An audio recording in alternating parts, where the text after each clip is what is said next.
ഞങ്ങൾ കടക്കലുകാരുടെ ഒരു മഹാ ഉത്സവമുണ്ട്, ഒരു വലിയ കാത്തിരിപ്പുണ്ട്. അത് കടക്കൽ തിരുവാതിരയാണ്. കുംഭമാസത്തിലെ തിരുവാതിര കടക്കൽ അമ്മയുടെ തിരുനാളായിട്ട് കണ്ടിട്ട് വലിയ ആഘോഷമാണ് നാടും നാട്ടുകാരും ഒക്കെ ചേർന്നൊരുക്കുന്നത്.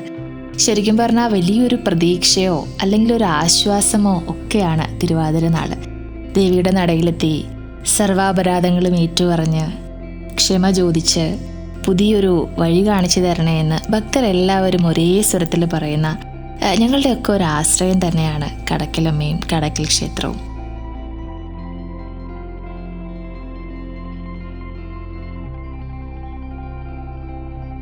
പത്ത് ദിവസം നീണ്ടു നിൽക്കുന്ന വലിയ ഉത്സവമാണ് തിരുവാതിര. കടക്കൽ തിരുവാതിര വലിയ പ്രസിദ്ധിയും നേടിയിട്ടുണ്ട്. ചിട്ടയായിട്ടുള്ള വ്രതമെടുത്ത് കുത്തിയോട്ട ബാലകന്മാരും അതുപോലെ പൊങ്കാലയും ഒക്കെ കൂടി ആകെ ഒരു ബഹളമാണ് തിരുവാതിരയ്ക്ക് മുന്നേ.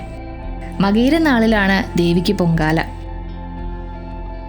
ദേവിക്ക് പൊങ്കാല അർപ്പിക്കാനുള്ള അവസരം തന്നെ മഹാഭാഗ്യമായിട്ടാണ് ഞങ്ങൾ കടക്കലുകാർ കാണുന്നത്. അതൊരു വലിയ ആഘോഷം തന്നെയാണ്. കാരണം പൊങ്കാലയ്ക്ക് തലേന്ന് പൊങ്കാല സാധനങ്ങൾ വാങ്ങാനും പൂജാ സാധനങ്ങൾ വാങ്ങാനും ഒക്കെ ആയിട്ട് എല്ലാവരുടെയും ഒരു ഉത്സാഹമാണ് അതിന് പിന്നിലുള്ളത്. പൊരിവെയിലത്ത് ഞങ്ങളെല്ലാവരും ഒത്തുകൂടി അമ്മയ്ക്ക് പൊങ്കാല അർപ്പിച്ച് ആ പ്രസാദം എല്ലാവർക്കും പങ്കിട്ട് കൊടുത്ത് വീടുകളിലേക്ക് കൊണ്ടുപോയി പിന്നെ തിരുവാതിരയ്ക്കുള്ളൊരു കാത്തിരിപ്പ്. പിറ്റേന്നാണ് തിരുവാതിര വരിക.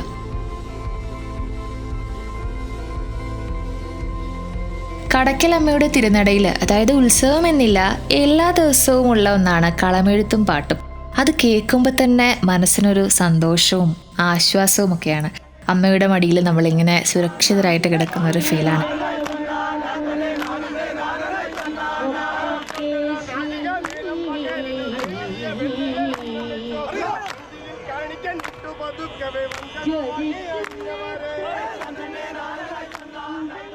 ഇതൊന്നുമല്ല കടക്കൽ തിരുവാതിരയുടെ പ്രധാനപ്പെട്ട ആകർഷണം എന്ന് പറയുന്നത്. കടക്കൽ തിരുവാതിരയുടെ പ്രധാന ആകർഷണം എടുപ്പ് കുതിരകളാണ്. അതൊരു ഒന്നൊന്നര വരവാണ്.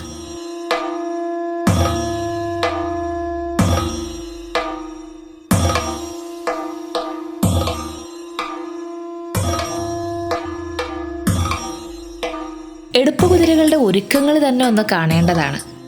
എന്ത് രസമാണെന്നറിയോ എടുപ്പ് കുതിരകളെ കാണാൻ. നാനാലങ്കാരഭൂഷിതരായ എടുപ്പ് കുതിരകളെ കണ്ടാൽ തന്നെ കണ്ണെടുക്കാൻ തോന്നില്ല. അത്രയ്ക്ക് അഴകാണ് ഓരോ കുതിരകൾക്കും. ഈ കുതിര ഉണ്ടാക്കുന്ന ആളുകൾ കൃത്യമായ വ്രതം നിന്നിട്ടാണ് ഇതിനുള്ള ഓരോ ക്രമങ്ങളും പൂർത്തിയാക്കുന്നത്. അപ്പോൾ അത്രത്തോളം പ്രാധാന്യവും എടുപ്പ് കുതിരകൾക്കുണ്ട് എന്നുള്ളതാണ് അതിൽ നിന്ന് നമുക്ക് മനസ്സിലാക്കാൻ പറ്റുന്നത്.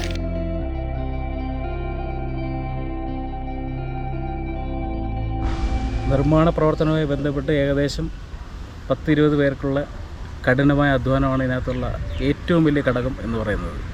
തിരുവാതിര ദിവസത്തിൻ്റെ അന്ന് രാവിലെ 10 മണിയാവുന്നവർക്കുള്ള എല്ലാവർക്കുള്ളേയും നല്ല രീതിയിലുള്ളൊരു പ്രവർത്തനം ഇതിനകത്ത് ഉണ്ടാവും. അതിനുവേണ്ടി നമ്മൾ വിളിക്കാതെ പോലും അവർ രാവിലെ ഇങ്ങ് എത്തി ചെയ്യുന്നത്. രാത്രി നിന്ന് പകലൊന്നുമില്ലാതെ എല്ലാവർക്കുള്ളേയും കഷ്ടപ്പാടാണ് അതിലുള്ള മെയിൻ ഘടകം എന്ന് പറയുന്നത്. ഏതൊരു കേസിലും നമ്മളായിട്ടുള്ള കൂട്ടായ്മയാണല്ലോ ഏറ്റവും വലുത്. നമ്മളിപ്പോൾ ഇവിടെ ഇത് കെട്ടുന്ന ആളെന്നോ അല്ലെങ്കിൽ ഇത് പണി ചെയ്യുന്ന ആളെന്നോ അല്ലെങ്കിൽ മറ്റുള്ള ആൾക്കാരെന്നോ അങ്ങനെയൊന്നുമില്ല. എല്ലാവരെയും കൂടെ ഒരു വലിയ പ്രവർത്തനമാണ് ഇതിൻ്റെ ഒരു മെയിൻ ഘടകം.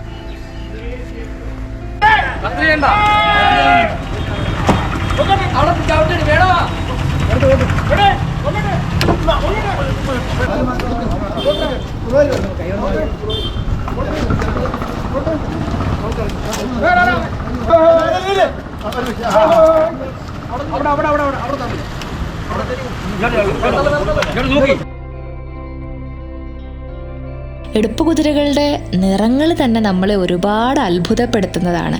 നിറങ്ങളുടെ ആ ഒരു സംയോജനം തന്നെ ഒന്ന് വേറെ തന്നെയാണ്. എത്ര നേരം വേണമെങ്കിലും നോക്കി നിൽക്കും നമ്മൾ ആ അലങ്കാരങ്ങൾ. കുണുക്കുകളും തോരണങ്ങളും ഒക്കെ ആയിട്ട് ഒരു ഒന്നൊന്നര വരവ് തന്നെയാണ്. കൂറ്റൻ കുതിരകളാണ് എടുപ്പ് കുതിരകൾ എന്ന് പറയുന്നത്. നമുക്ക് ചിന്തിക്കാൻ പറ്റുന്നതിലും അപ്പുറമുള്ള ഉയരത്തിൽ അല്ലെങ്കിൽ വലിയ ആകർഷണങ്ങളോടെയാണ് എടുപ്പ് കുതിരകളെ കൊണ്ടുവരുന്നത്. വലിയൊരു ജനസാഗരം തന്നെയാണ് എടുപ്പ് കുതിരകൾക്ക് അകമ്പടിയായിട്ട് വരുന്നത്. കുറച്ച് ആളുകൾ പൊക്കിയാലൊന്നും പൊങ്ങാത്ത തരം വലിയ വലുപ്പത്തിലുള്ള കുതിരകളാണ്. അപ്പോൾ വലിയൊരു ജനസാഗരം തന്നെയാണ് എടുപ്പ് കുതിരകളെ തോളിലേറ്റി ക്ഷേത്ര നടയിലേക്ക് എത്തിക്കുന്നത്. കുതിരകളുടെ 4 ചട്ടവും തോളിലേന്തി കുറച്ചാളുകൾ കുതിരയ്ക്ക് ചുറ്റുമുണ്ടാകും. ഇനി ആ ആളുകളെ തള്ളിവിടാനും കുറച്ചാളുകൾ വേറെ ഉണ്ടാകും. അത്രത്തോളം ബലമുണ്ടാകണം ആ എടുപ്പ് കുതിരകൾ ഒന്ന് ചെറുതായിട്ടെങ്കിലും നീങ്ങണമെന്നുണ്ടെങ്കിൽ. അപ്പോൾ തന്നെ ചിന്തിച്ച് നോക്കൂ, എത്രത്തോളം ആളുകളുടെ ഒരു കൂട്ടായ്മയും അവരുടെ ഒരു കരുത്തുമാണ് ഓരോ എടുപ്പ് കുതിരകൾക്കും പിന്നിലെന്നുള്ളത്.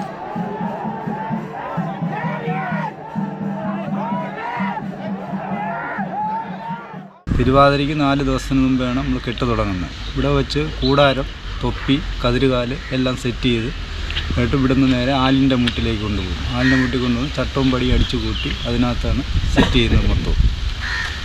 പിന്നീട് എന്ന് പറയുന്നത് വെച്ചാൽ നമ്മൾ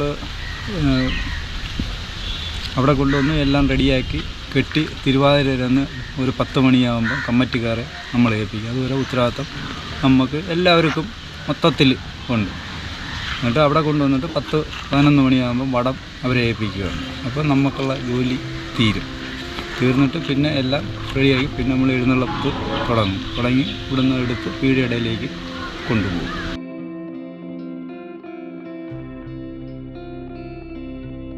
പത്ത് 40 അടി ഉയരത്തിലുള്ള വമ്പൻ കുതിരകളെയാണ് കടക്കലമ്മയെ കണ്ടു തൊഴാനായിട്ട് ഭക്തര് ചുമലിലേന്തി ക്ഷേത്രത്തിലേക്ക് എത്തിക്കുന്നത്. കടക്കലിന്റെ വിവിധ പ്രാന്തപ്രദേശങ്ങളിൽ നിന്ന് പലതരത്തിലുള്ള കുതിരകളേന്തി ഭക്തര് വരും. എന്നിട്ട് ക്ഷേത്രത്തിന് വലം വെച്ച് ഈ കുതിരകളെ ഒരിടത്ത് വെക്കും. പിന്നെ വരുന്നവരെല്ലാം കൂറ്റൻ കുതിരകളുടെ കുതിരമൂട്ടിലെത്തി പാദം തൊട്ട് ശിരസ് വരെ ഇങ്ങനെ നോക്കി നിൽക്കും. ശരിക്കും പറഞ്ഞാൽ ഞങ്ങൾ കടക്കലുകാരുടെ ഒരു നിത്യ പദപ്രയോഗം തന്നെയാണ് കുതിരമൂടെന്ന് പറയുന്നത്. കുതിരമൂട്ടി കണ്ടോളാം, കുതിരമൂട്ടി കാണാടാ, ഇങ്ങനെയൊക്കെ നമ്മൾ സംസാരിക്കാറുണ്ട്. അപ്പോൾ ഈ കുതിരമൂട്ടിലെത്തി നിൽക്കുമ്പോൾ കിട്ടുന്നൊരു ഫീൽ അത് പറഞ്ഞറിയിക്കാവുന്നതിലും അപ്പുറമാണ്. അതായത് കുതിരയുടെ പാദം തൊട്ട് ശിരസ് വരെ ഇങ്ങനെ നോക്കി നിൽക്കുമ്പോൾ കണ്ണുകൾക്കുണ്ടാകുന്ന ആ ഒരു സന്തോഷം അല്ലെങ്കിൽ ആ ഒരു കുളിർമ ഒന്ന് വേറെ തന്നെയാണ്. ഞാൻ നേരത്തെ പറഞ്ഞതുപോലെ പലവിധ അലങ്കാരങ്ങളോടുകൂടി മനോഹരമായ നിറങ്ങളുടെ ഒരു സംയോജനത്തിൻ്റെ ഒരു സമ്മിശ്ര രൂപമാണ് ഈ കുതിരകൾ. അപ്പോൾ കുതിരകളുടെ ഭംഗിയും ഭക്തരുടെ ആർപ്പുവിളിയും ഒക്കെയായിട്ട് വലിയ ബഹളം തന്നെയാണ് തിരുവാതിരയ്ക്ക് കടക്കൽ ക്ഷേത്രത്തിന് മുന്നിൽ. ഒരു സൂചി കുത്താൻ പോലും അന്ന് അവിടെ ഇടമുണ്ടാകില്ല. അത്രത്തോളം വലിയ ജനസാഗരമായിരിക്കും കടക്കലേക്ക് ഒഴുകിയെത്തുക. കടക്കലുകാർ മാത്രമാവില്ല ആ ഉത്സവത്തിൽ പങ്കുചേരാനായിട്ട് വരുന്നത്. നാനാഭാഗത്തു നിന്നും വളരെ ദൂരത്തു നിന്ന് പോലും ആളുകൾ കടക്കലമ്മയുടെ സന്നിധിയിലേക്ക് അന്നെത്തും.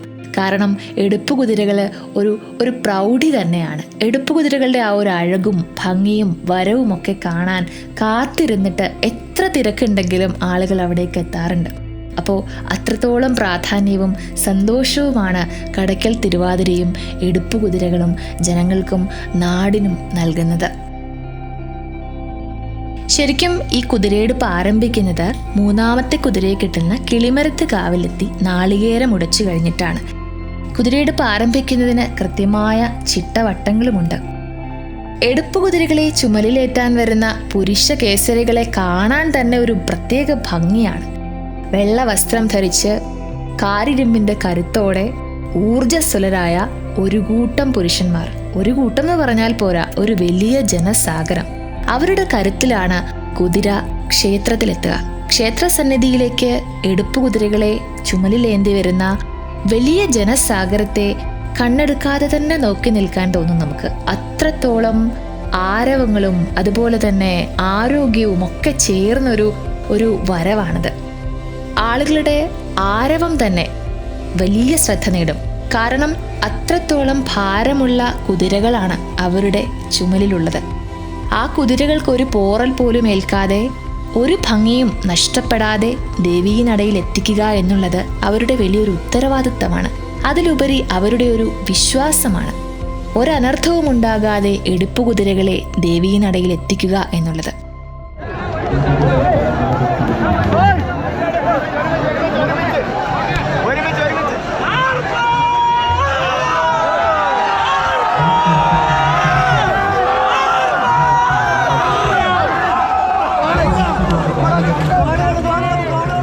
നേരത്തെ പറഞ്ഞതുപോലെ കടക്കൽ തിരുവാതിരയുടെ അന്ന് കടയ്ക്കൽ ദേശത്തേക്ക് അടുക്കാൻ കൂടി പറ്റാത്തത്ര ആളുകളായിരിക്കും. കടകമ്പോളങ്ങളും ഭക്ഷണശാലകളും ഒക്കെ ആയിട്ട് വലിയ തിരക്കായിരിക്കും.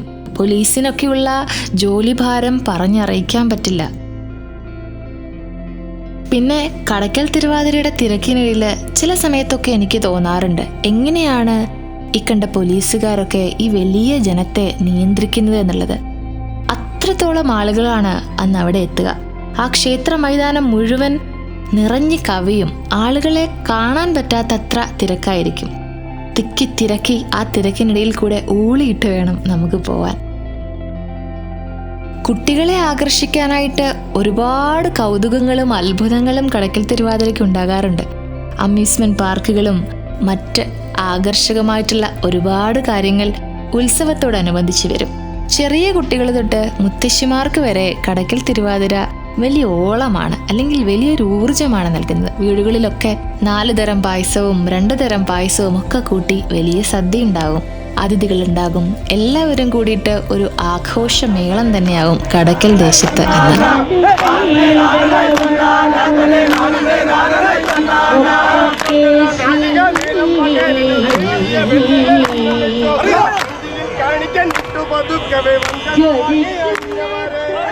എല്ലാം കഴിഞ്ഞ് ഉത്സവം തീരുമ്പോൾ അതൊരു വലിയ സങ്കടമാണ്.